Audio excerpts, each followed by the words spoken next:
Morning, everybody. People think of Florida, where we originate from, as the Sunshine State. There was a famous professional wrestling announcer, although on a regional circuit, but a legendary guy that did championship wrestling from Florida, which I fell in love with when I first moved here. It was a can't miss every Saturday afternoon, 12 o'clock, championship wrestling from Florida with the late, great Gordon Soley. And Gordon Soley would sign off every show with, so long from the Sunshine State. And you're thinking, yeah, the Sunshine State. That's why I came here. That was my Rancho Rizzo dream. I was there on the bus with the Midnight Cowboy and coming down here thinking, everybody's talking at me. I'm going where the sun keeps shining. But it can be a brutal place also. And they can hit you right over the head with a brick in the state of Florida, especially at the beginning of the year and with what's gone on in the condo industry and genre of real estate. And I bring this up for a reason because, well, the costs can be prohibitive and they all come at you at the very same period of time. All of a sudden, you've got an assessment where you're living and this new reserve because they had that building that collapsed in Surfside, Florida. A very tragic event, but nonetheless, it's costing everybody. It's strangling people like me that happen to be in a designated condo as a dwelling, which I mean, I don't even know that I buy that that's the appropriate designation for this thing. So that comes, you got massive property taxes that occur and all kinds of different, expenses come and hit you over the head at the same time. Because I can't get rid of this telephone call, very unfortunately, in the middle of this story, and I forgot to turn the sound off on my phone. But not to lose the train of thought here. So everything hits you: property tax, overwhelming insurance costs. I mean, people in California are experiencing the fires. I'm sure. I mean, after the horrific occurrences out there, the rebuilding process is long, arduous, and slow.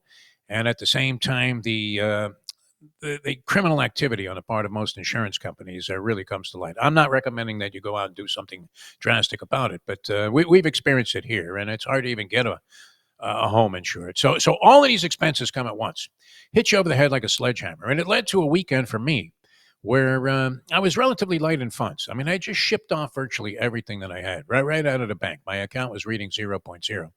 So I still had just enough discretionary cash to go to the track. Somehow you're always able as a degenerate to justify coming up with the money there. What? Are you gambling? Right out of casino with that scene with the car dealer and Joe Pesci. You gambling again? Don't fuck me now. You gambling again? And so I went out with a very light bankroll to the racetrack, and I'm not sure which circumstance is more favorable. Because people were saying, hey, you know what, DeForrest, you were down to like your last $6 and you mounted an outrageous comeback and dug yourself out of a financial grave at the racetrack there by hitting the last several races. And then all of a sudden you're partying again. Yeah, drinks for everybody. And moments before, you were looking in your wallet and literally lint was coming out. So that's a euphoric feeling for a gambler to come out of nowhere, dig yourself out of a dark, ugly hole where you're at the point. I remember one time I was coming back from Las Vegas and I said, I will never gamble again. And I was right back there at Los Alamitos the next night when I lived in California and punching away on the harness races, which we all knew were heavily fixed. So, I mean, you're not going to stop. You can call GA, do whatever you want. You're not going to stop. So I go out there and everybody's saying, wow, that's great, man. That's the most euphoric feeling in gambling. And I would have to say I would disagree because I'm thinking that the best thing that can happen to you is you walk into a casino and hit right away for like 5 dimes. Isn't that better overall? I mean, that's a far better circumstance. So, happened to be a trigger for an inspiration for a great weekend all the way around. And then we had all of this football action. So, and including last night's game, where in a year where it's just been a gagging sea of chalk that has been winning and probably burying the bookies all around the country. We don't necessarily prosper, but you have to know when to take advantage of a favorite. Sometimes at the races, as I mentioned, there's a 3 to 5 shot, and you're thinking, how can I use this horse to my advantage instead of crying and fetching? All the favorites are winning. You have to know when to use them and play them. But this year, if you were playing favorites in the NFL, you prospered greatly. And usually the circumstance is just the opposite. They're carrying those guys out of the casinos in body bags. But it was 3-3 in terms of favorites. The interesting thing was the underdogs who all covered the point spreads also won outright, including the Rams last night in a game that probably wasn't as costly for you as it might have been to Sam Darnold, who may not need the money like I did on Saturday when all of these bills were compounded by the fact that I didn't have that much surplus cash to begin with. But yeah, I mean, Sam Darnold, he probably cost himself millions of dollars because he went from looking like the ultimate Cinderella story to all of a sudden looking like the Sam Darnold that you thought was extremely suspect and not likely to be a franchise carrying quarterback. Now, if you are betting games, and we're going to talk to Scotty M here in just a minute, okay? Wait to connect with this gentleman because he is probably the best looking handicapper that is featured on any show. If you're betting like Scotty M is just about every night with his crew, Bet Online continues to be the world's most trusted betting platform. Your number one source for online betting in 2025. Whether you're a seasoned fan or a first-time bettor, doesn't matter. You're a first-time starter, no sweat.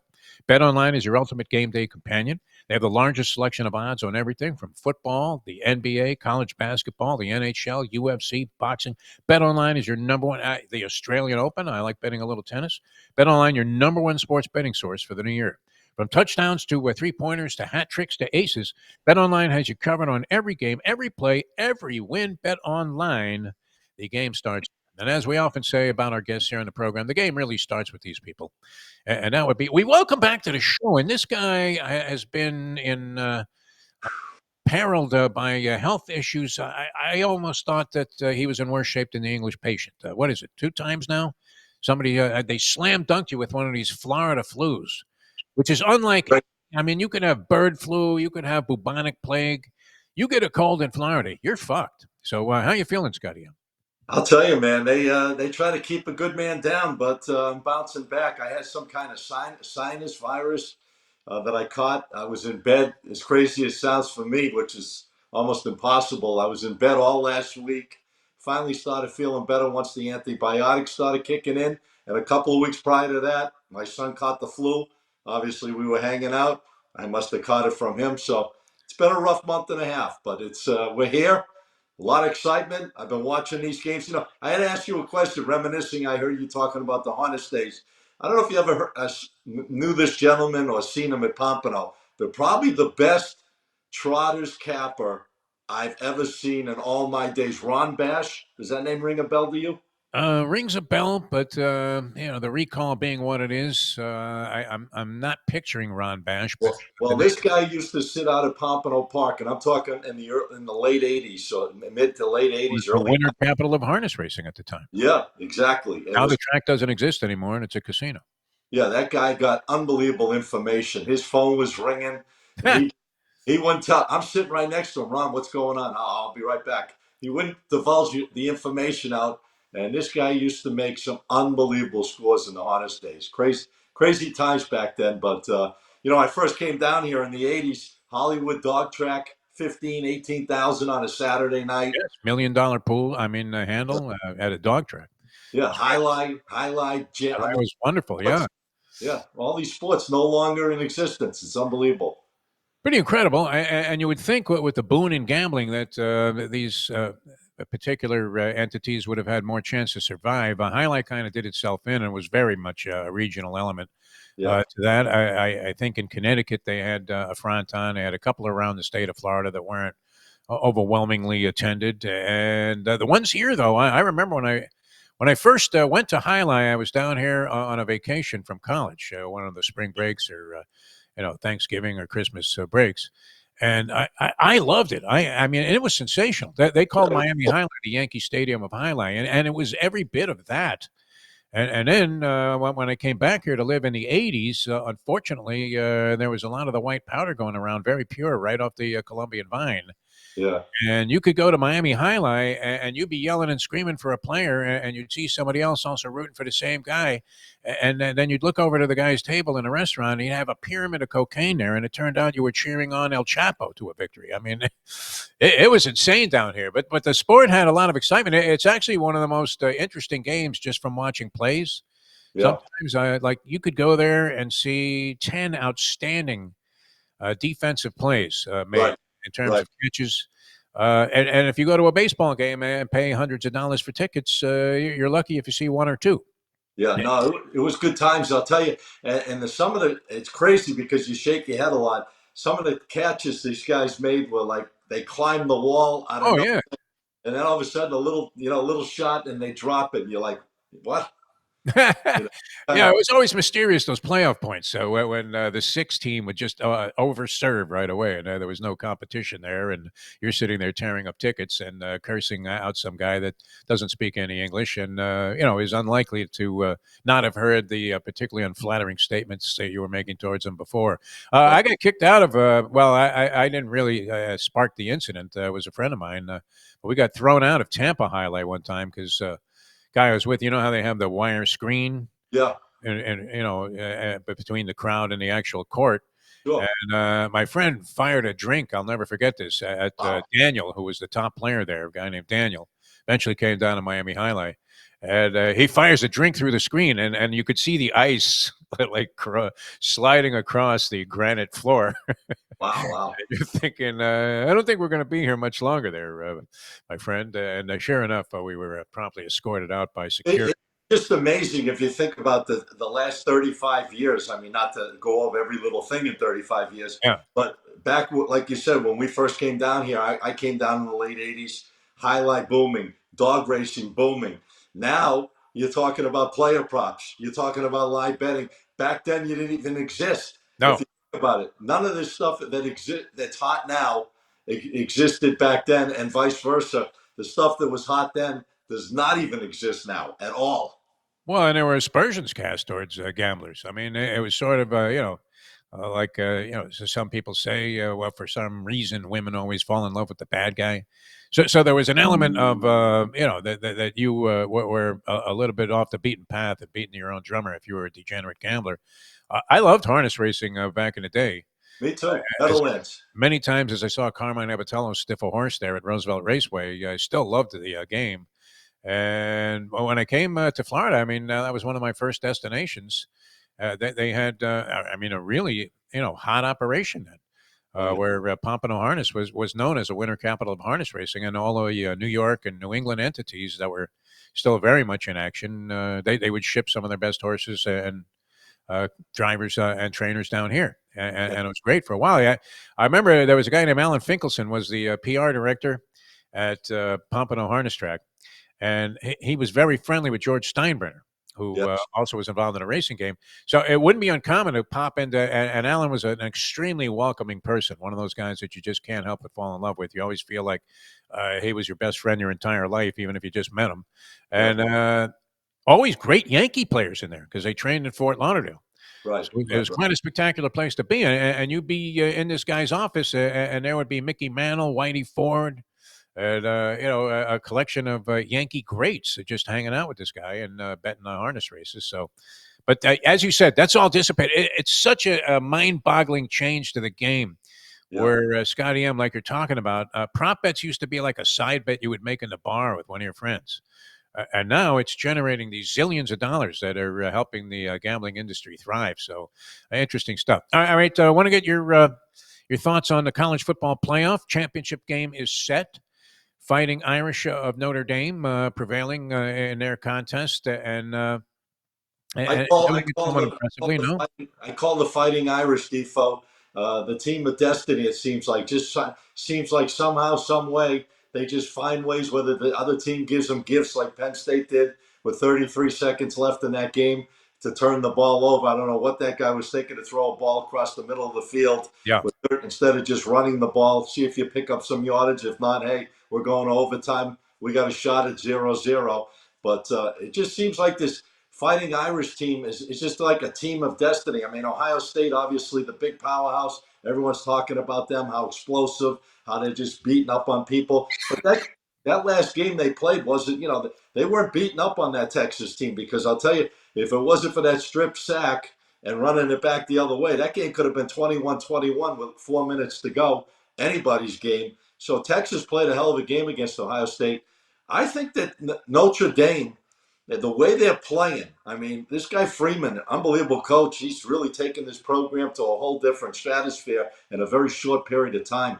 But given 8.5 points, I mean, I know the powerhouse. I know, they're all going to say, well, they got more firepower. They got the weapons. They've got this. But this team, Fighting Irish team, finds ways to cause some kind of key mistake in the game that seems to keep them in these games. And even though they started out 10-0 against Penn State, looked like they were going to get blown out. That turned quickly, where it became 10-3 at halftime. First drive out, now 10-10. That game flipped real quickly. I think 8.5 points with a team like this at this stage of the game in the championship game, with the caliber of players they have. Yes, Ohio State, like I said, they definitely got the more explosive team. I think Notre Dame's going to give them a little trouble for their money in this game. I think they are a live dog, big time. Yes, I mean, and we keep kind of asserting that maybe this will come about sometime in the future, but with this whole new emphasis on gambling and degeneracy. When will there be a class action suit, which we know is a total futile endeavor? Could Sarkeesian, for allowing that play call to go through, where you're second and goal from the half-yard line, you just had a failed dive. Now we know with four cracks at it, I don't know that I'm doing anything except just diving right into the line of scrimmage. I don't know that you need to do anything fancy, spread them out, whatever. You have Fourth, Arch Manning, who is a great. I mean, he's like the tush push. This guy, cinch. boom, go Yeah. straight ahead 4 times. Just move the line 4 times. You can't get a yard in four times going straight ahead. If you can't, you lose. But I mean, to throw the ball backwards, laterally to a guy who's 5 yards behind, you're at the goal line. It's not like you were at the 6 or something. You're at the goal line. You're going to be able to ram this ball in, and if you can't do it, then unfortunately, you're not as good as Ohio State at that point. And you say to I, yourself, now, "Okay, we lost, but this was as good as we were." I've seen that a lot this year in college and NFL, where teams are like first and goal within the 3 or the Yeah. 2-1 with a first down, and they don't score. Look at the game in the NFL. I mean, they got a gift to win that game, Washington against Yes. Tampa. They had the ball first and goal on the 1, came away empty. They had the ball first and goal on the 3, came away empty. That's 8 possessions inside the 3-yard line, and they came away scoreless. And they were lucky to come back and win that game because Yes. of a couple of key turnovers by Tampa Bay. They gave them the position back. But Jesus, I don't know, man. How do you not score first and goal? An NFL team in a playoff game, you can't move the ball straight ahead in 4 downs to get a touchdown? Come on. Shouldn't you be able to sue somebody for that, Scotty M? I know. Look, anybody in court, these things, kind of movements have no validity whatsoever because they're looking at you and saying you're the asshole who bet on it. But Right. but Exactly. yeah, that makes no sense. Mike McDaniel of the Miami Dolphins is particularly guilty of getting cute in these spots, and I couldn't believe it because Sarkeesian has made a nice comeback from the disgrace that happened with his drinking problems at USC, and it's always nice to see people peel themselves off the mat. He seems like a reasonably likable guy, Yeah. and very respectful of his position at this point. But yeah, that was a blunder, which I think should be at least something that could be litigated. If it costs you money in that ball game, because it then ultimately costs you the point spread as well. Because I mean, look, if you're 21 all at that stage, you're feeling pretty good, and the next thing you know, you're down 14 fucking points. It's ridiculous.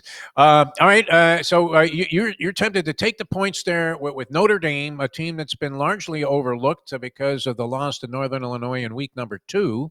Right. One of those inexplicable blemishes on Marcus Freeman's record, where it seems like every year he finds a way to lose. Bobby Bowden had that problem too at Florida State, where every year a somehow an inexcusable loss to like NC State would cost them their chance at the national championship. And then at the end of the season, everybody's saying, "Oh well, nobody would want to play Florida State." Ryan Day, has failed in these kind of spots. We saw that in the Michigan game. Since then, they've been a juggernaut. And but I would agree with you, Scotty, M, that the win over Texas by 14 points was not as impressive as the score would have indicated. I think it's fair to make Yeah. that I mean, listen, you got to listen. These teams have proven themselves all year long. The reason they're there is because they deserve to be there. They got through their opponents. They got to the championship game. Now it's all about us against us, and we're ready. It's down to 2 teams. You got the 2 best teams there. that have proven themselves throughout the season. And there's no reason for Ohio State, to be honest, in a spot like this against a team that's well orchestrated. Yeah, they might not have the firepower, obviously, but they get the defensive power to stay in the game and make, cause Ohio State to maybe make some mistakes because they do have a very, very strong defense. And they can score when needed, Notre Dame. It's not like a team that can't put points up. They can find ways to put points up when necessary. So I think 8.5 in a game like this with all on the line, I just don't see it. I really don't. I think that, like I said, Notre Dame's been a team of destiny. They're just finding ways to get the job done and move on. And I think they're going to keep themselves right in this game. I think it's going to be a tight game, and I don't know who's going to win the game, to be honest, but I'll grab that 8.5 all day long. All right, very good. And I mean, people are going to be very tempted to tease that up 6 or 7 points. And if you were getting 15 and a half Yeah. with Notre Dame, that would be, you would think I, that would I don't see it bring being a about blow. a favorable outcome. Yeah, I don't see it being a blowout type of game because I think Notre Dame's got, like I said, the defensive skills and, not bad enough on offense to hang in there. So even if Ohio State puts up 30, I think Notre Dame can somehow score at least 24 points or, and stay in that game and keep it under the 8.5. So, it's not going to be easy in a championship game to pour over 30 some odd points on the offensive side of it. And I think that, I'm looking at the game from that standpoint, and I think that both teams can score at least 20 plus points. And yeah, even if Ohio State scores, an extra 7 more, they cover the, again, the dog covers the spread. All right, well, we saw the favorites going 3-3 in the NFL wildcard round. The three teams that lost to the point spread also lost outright. Yeah. I don't know how many big surprises there were. If you watched Sam Darnold's game against Detroit, you thought, well, geez, maybe that's the beginning of the end for this kid. And sacked 9 times, held on to the ball as if they were counting Mississippi's. Couldn't get his passes off on time. He was airmailing a lot of stuff there.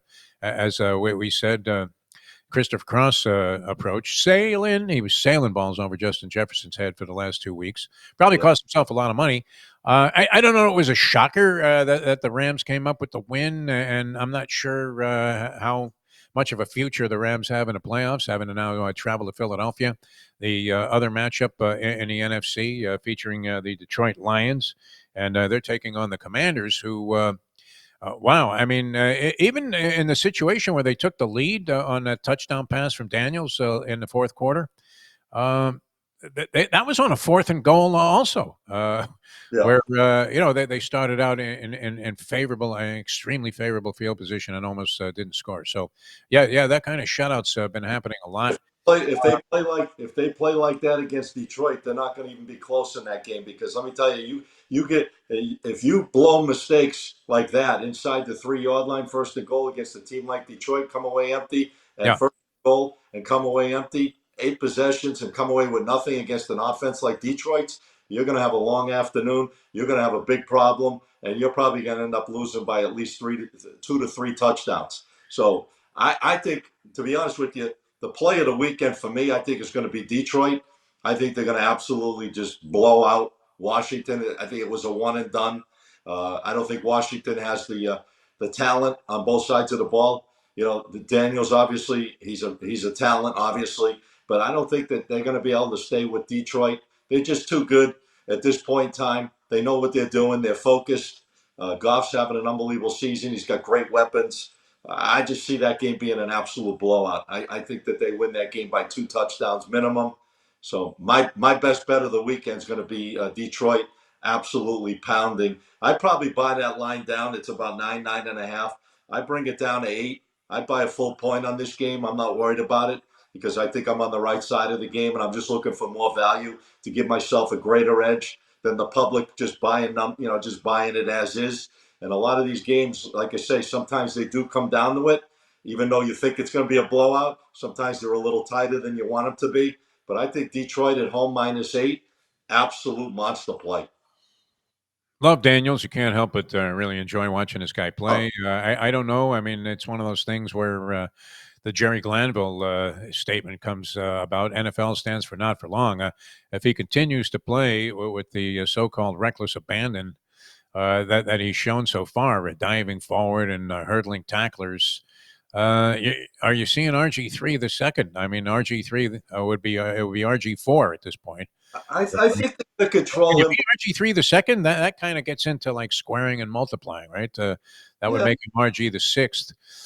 yeah, but uh, but yeah, I mean, you love watching a guy play like that, but I do. I really it's not for long. If it's very much like people said about Dwayne Wade when he came into the league, that if he continues to take these falls from the level of the rim, landing on his back and on his knees, and taking the pounding that he wasn't going to be able to sustain his career for very long. Although he did, so maybe those guys were wrong.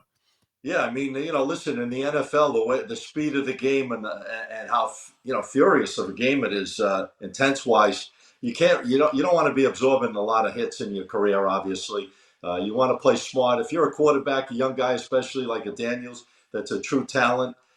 You want to get to the sidelines. You don't want to be running straight ahead, right up the field. I mean, if you have to, you have to, but you want to limit that as much as humanly possible. You want to be running to the sidelines, getting out of bounds.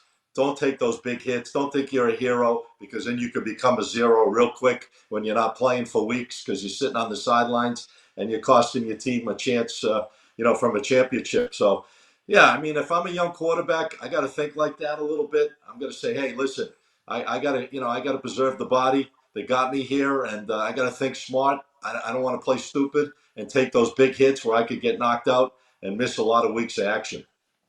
All right, let's take a look at the other games here real quickly, Scotty M. As Sure. NFL slate gets underway Saturday. You love the Lions. Going to lay 9.5 in that game. Maybe buy it down to 8 over the Commanders. Chiefs favored, and that line is actually, I think it's dropped a point since it first came out. I have it here at 7.5. That might be yesterday's news with the Texans.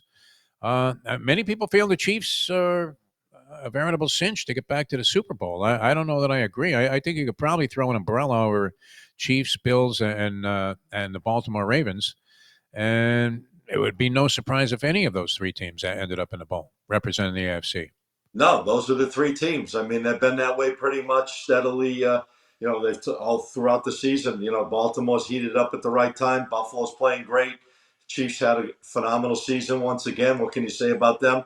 They're smart enough to do it early. So they stack up the wins, so they preserve the number one. They get the bye.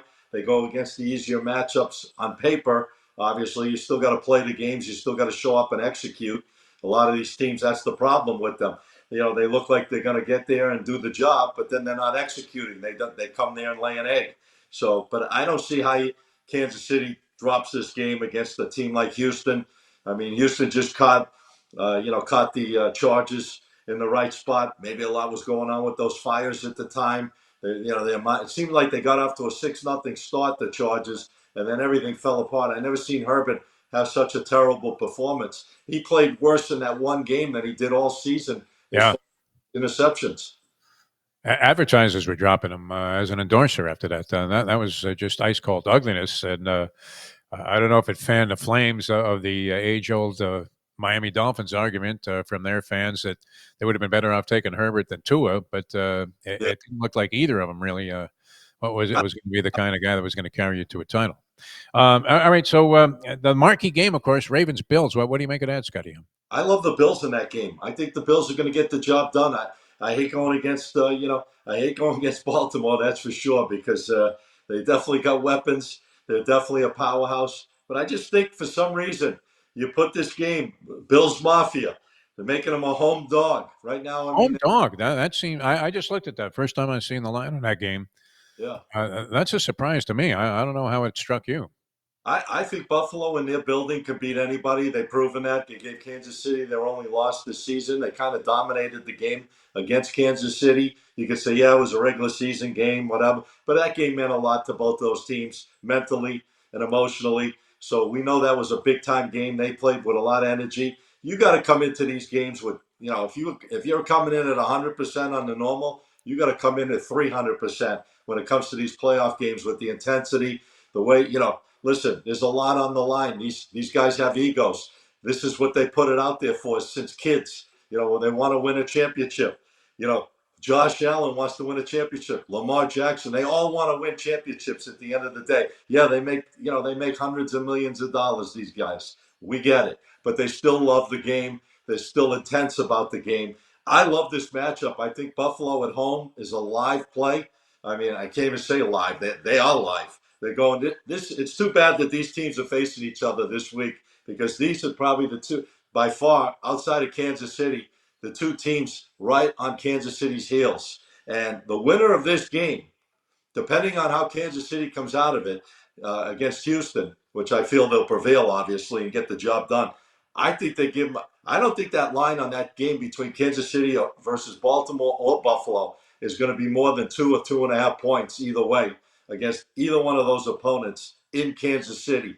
So that game is going to be a very close game, but I feel it's going to be Kansas City going against Buffalo, and the winner of that game going to New Orleans.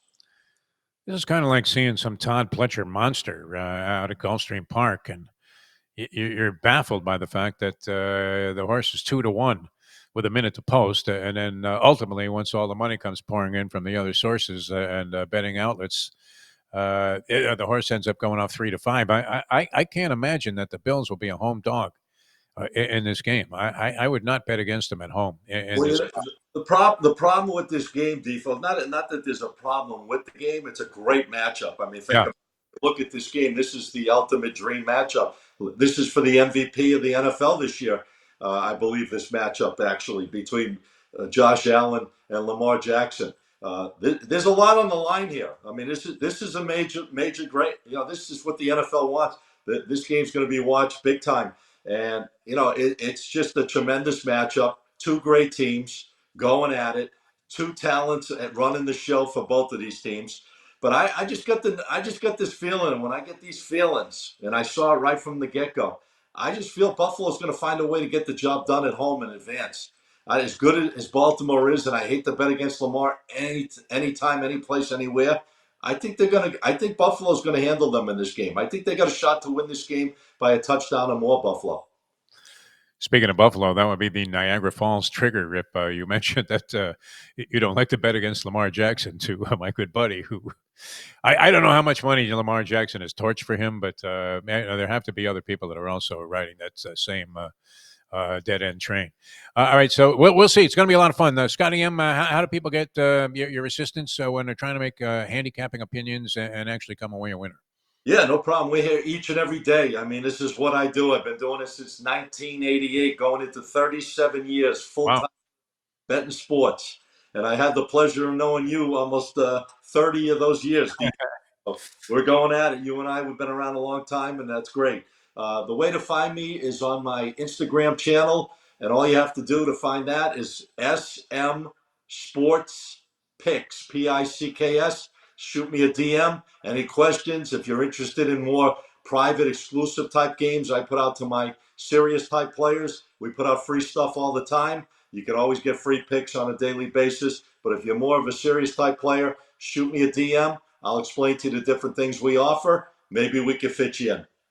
Excellent, my friend. Hey, thanks so much for joining us today. Glad you're feeling better. You look great. Thank So, but that would not be an exception. Always looking good here on the show. And we'll talk to you again next week. Thanks so much for being with us, Scotty M. you. Defo, always for you, my man. You take care. All right, Scotty M, ladies and gentlemen, giving you a lot of recommendations there. He's all in on this football. We've been very football intensive. I do like to bet tennis matches, especially at the majors. It's a little tough early on to zero in on the Australian Open because it's happening overnight. So you have to be one of these insomniacs to watch the tournament here live in the United States. But interesting developments right away. You always see guys tested. You like to see how people respond. Francis Tiafoe, what was in a 5-set bloodbath where he was puking and it looked like he was cramping up in the final set as he got out of the first round. And now it gets a day off, but you always wonder what kind of impact that's going to have, especially when a guy played in blistering Australian heat. Even if the conditions are more favorable next time out, you're looking at those body blows early in the tournament taking their toll. So might lead to some favorable betting opportunities. And it's not impossible to go Bob Dylan if you're a tennis player for some complete unknown to come up with a first round upset. It happened last night. And you don't even know what day it is in Australia. As you had this guy, João Fonseca. So Brazilian take out Rublev, the outstanding Russian player who always puts up a pretty good fight in any match he's in, and this guy just blows him out in straight sets. So kid's only 18 years old. That would have been a nice score that you possibly could have made there. Had you been aware that this guy was going to be a super talent. You never know how they were actually going to respond when they get in these spots, but sometimes you can ride the wave there. So don't ignore tennis as a betting opportunity, because if you get a little feel for it, you can sometimes spot the winner very early in a tournament and ride that all the way through in a parlay. All right, we're going to join you again tomorrow. We should have Trey West featured on the program. We'll get some more insight into the football, maybe some basketball plays as well. Thanks so much for joining us here on Bury Your Bookie for our Greenlight Ventures, Bet Online, and the great people at NoFilter.net. I'm Jeff DeForrest, and we'll see you on the next episode of the program.